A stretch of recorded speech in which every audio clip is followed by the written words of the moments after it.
میرے نبی کو اللہ نے بیٹیاں دی، بیٹے دے کے اٹھا لیے، بیٹے دے کر اٹھا لیے، اور میرے نبی نے فرمایا جس کے گھر پہلے بیٹی ہو اور وہ ناراض نہ ہو تو آسمان سے فرشتہ اترتا ہے اور ماں بیٹی پر چھاؤں کر دیتا ہے اپنے پروں کے ساتھ اور کہتا ہے جو تم پہ خرچ کرے گا اللہ اس کا ساتھی ہو جائے گا۔ 10 بیٹوں کی شادی کرو کوئی جنت کا وعدہ نہیں، ایک بیٹی کی شادی کر دو تو میرا نبی کہتا ہے جنت میں میرے ساتھ ایسے ہوگا، ایسے ہوگا۔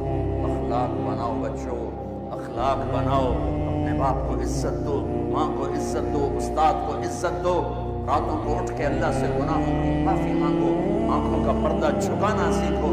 ایک ہے کسی لڑکی کو نہیں دیکھنا یا لڑکی کسی لڑکے کو نہ دیکھے، یہ خرابی اتنی بڑی نہیں ہے جتنا کسی کے عیب دیکھنا خرابی ہے، جتنا کسی کی برائیاں پکڑنا خرابی ہے، جتنا کسی کی برائیاں دیکھ کر اس کو اچھالنا خرابی ہے۔ میرے نبی کی زندگی میں ڈھانپنا ہے، ڈھانپنا ہے۔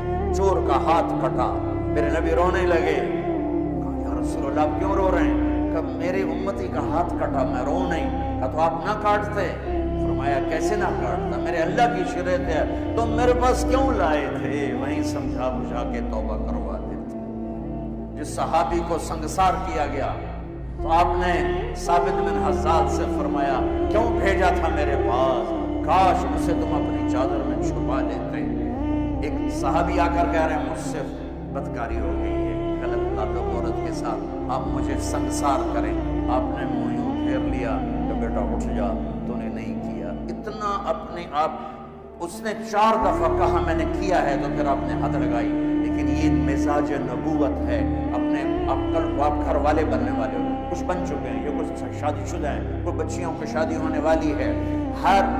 میں 6 بر اعظم پھرا ہوں، روزانہ نوحے بھی سنتا ہوں اور فریادیں بھی سنتا ہوں، اور اس کے پیچھے کوئی بڑی بات نہیں ہوتی، صرف بد زبانی ہوتی ہے۔ گھروں کے گھر اجڑ گئے زبان کی شدت سے۔ ایک میٹھا بول، ایک میٹھا بول پورے گھر کو آباد کر دیتا ہے، اور ایک کڑوا بول پورے گھر کو برباد کر دیتا ہے۔